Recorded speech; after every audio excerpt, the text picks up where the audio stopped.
Yes, we specialise in fine books relating to Ireland from the earliest times up to the modern first editions, limited editions, and all that.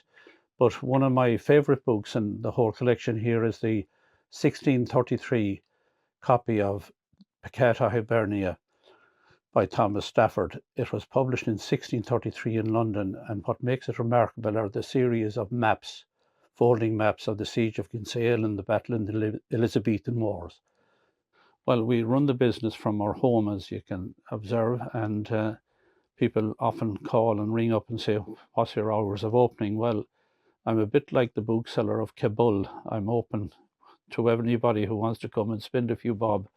And indeed, on one Christmas morning, we had a government minister who knocked on the door looking for a present of a Seamus Heaney signed limited edition. And we obliged, even though it was in amongst cooking the turkey and the vegetables, but we managed to do that, and everybody went away happy. So here we have a history of Ireland, which I believe this is the first book that I bought when I was a teenager in Castlebar in 1965. And it's a copy of the history of Ireland, which I have a great affinity and love for. And it was, you could say, the start of my bibliomania. Got me on the long road of buying rare books and manuscripts, all relating to Ireland.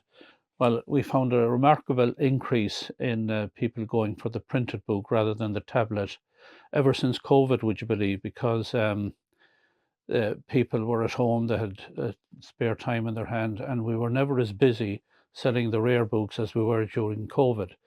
And thank God it's continued ever since.